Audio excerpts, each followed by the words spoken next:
criminal who broke into your car. And he had the weed whacker, too. He had a weed whacker. Yeah. And you hugged him. You cornered him. Yeah. Are you insane? Yes. Was he hot? No, I actually have a picture of his license I can show y'all after. Oh. It's the After Show Party Podcast. You ready to go? Yeah! Yay! Our friend Celia's in here. Listen to what she did and see if you agree with how she handled it. Go ahead and tell your story. Okay. The other day when I was home in New Orleans, it was like 11 a.m. and I went to get breakfast.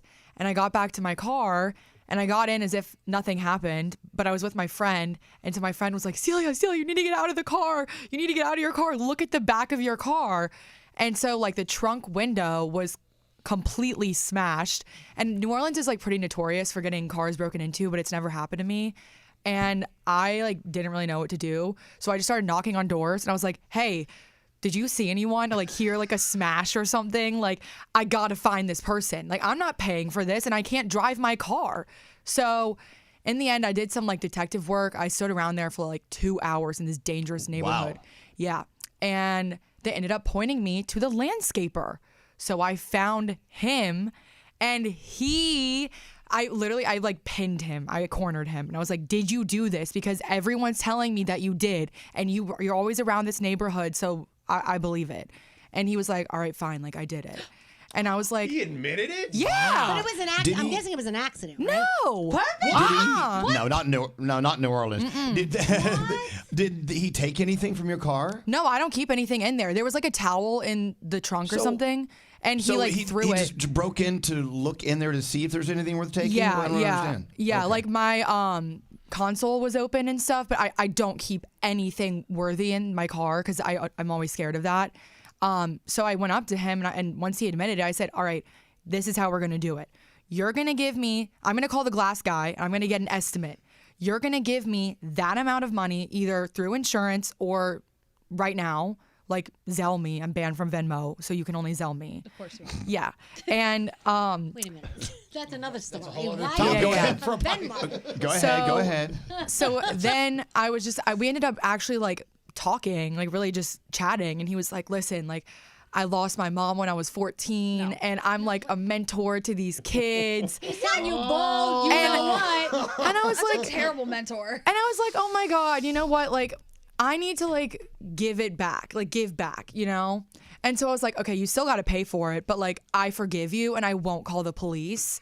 And then I was like, also, you know, he was like, I'm doing this because I want to see my mom eventually, like I guess in heaven.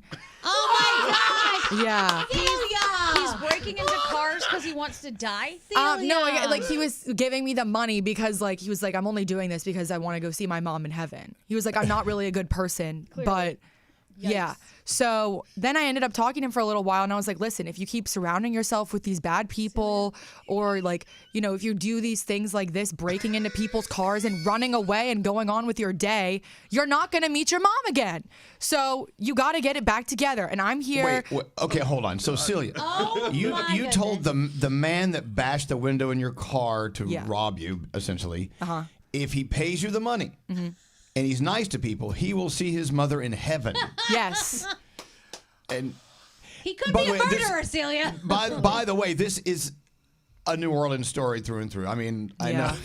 This only happens in New Orleans. We hugged it out. We hugged it out. Man, I thought I was a sucker. Yeah. I have Okay. So, questions. Yes, Gandhi, what's up? some questions. Okay, so now when you say they ended up pointing me to the landscaper, who is they? Oh, a bunch of neighbors all rallied together. So they all saw him do it. Uh-huh. And he was still on somebody's property somewhere. He was like a block or two down. A man who was a criminal who broke into your car. And he had the weed whacker too. He had a weed whacker. Yeah. And you hugged him. You cornered him. Yeah.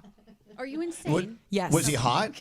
No, I actually have a picture of his license I can show y'all after. Oh, No, it's okay. I want to see a picture of him. Wow. All right, okay, so the conversation here is forgiveness. Yeah. So I Okay. gave him a hug and I was like, don't do anything bad again. Just keep going around and give, be generous. Don't take. And then he love was it. like, yeah. And Elvis Duran. I'm the only one in this room that sees the logic behind where she's coming from. No, wait. Logic went out the door when she approached a criminal and cornered him. There's no in a logic. bad neighborhood. Well, hold on. Danielle, what? I see her heart and how you want to do these wonderful things, and I think that's fantastic.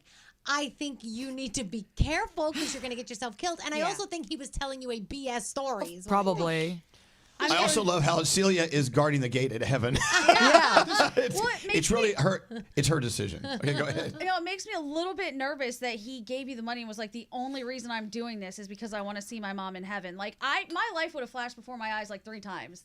Like, this guy wants to kill me, but also he wants to get to heaven, so he's not. Like, no. But see, organized religion, it works. This guy's slick like grease, and he just got caught, so he figured, think fast, think fast, think fast. And he just told you this entire lie, and he's like, I'm going to manipulate her emotions, and that's exactly what he did. Yeah. Well, it worked. And in the end, my car got fixed. He gave me cash. How and much did it cost? $352, and he gave me Wow, $350, okay. so it only cost me $2 to get it fixed. But Bargain. I had to drive home with my window smashed, and all the glass was like falling through and flying at me. It was terrible.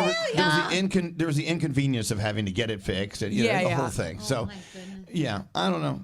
Forgiveness. You know, there have been times in this room where someone will do me wrong or the show wrong, and I will go, okay, no big deal, let's move on. And you guys will get mad at me. Absolutely. Gosh. For being okay, let's move on. I don't want to sit here and harbor that negative energy. Good for you. I understand moving on. And I understand, like, okay, I'm going to forgive you. I just don't get the forgetting thing. Never forget. No way. And then Never. also, because I don't forget, then it makes it harder to forgive. Because every time I remember, I'm like, you mother. I'll harbor that negative energy for you, Elvis. Don't you worry. Yes, you will. You're plenty for everyone. I can't. So you guys think Celia's out of her mind? Yeah. I have a question. Yeah. How are you still alive? Because this is just one of probably a dozen stories I've heard in your life that something similar happens where you put yourself in a situation that you could die. Yeah. How are you still? I really don't know. Like, Was he bigger than you? yeah. Celia. I truthfully, I don't know. I've like scathed death like a lot of times. I really not have. right now. Can we also ask you why you are banned from Venmo? Oh, Because sure. that we skipped over. I got hacked and somebody sent themselves $1,700 on my account before I was on a flight to Europe. So it was quite literally the worst situation ever. So I disputed it and they were like, okay, now you need to prove that it's your account. Take a selfie with your ID. I was like, great, done. They said, actually, that's not you. So retake it. You have one more chance. I retook it. They said, that's not you. Your account is done forever. What? I cannot contact them. I can't do anything. My phone number, my email, my name, my bank account banned for life. Okay. Something I'm seems seeing a pattern here with Celia. Are you guys seeing this too? Yeah. What's Celia, that? Always a pattern. You, I love you, you Celia. are sort of a magnet for interesting stuff. Yeah, for sure. We'll leave it at that. Chaos. I bet you could go for hours about all the crazy crap that's happened to you because it's you. Oh, yeah. And it can't be explained. You're just a magnet for that. Yeah, that's what all my friends say. They're like, anytime something happens, they're like, of course that would happen to Celia. Like, that nobody else. Because that's just how it goes. But it makes me the entertaining friend. They keep you around Okay. for the entertainment. Well, fee. then, therefore, I think we have to invite Celia back up the hallway to hang out with us again. I want to hear more of these stories. Please, I miss y'all. All right. The forgiving Celia, we love you. Thank you, Celia. Yeah. Thanks, guys. Celia.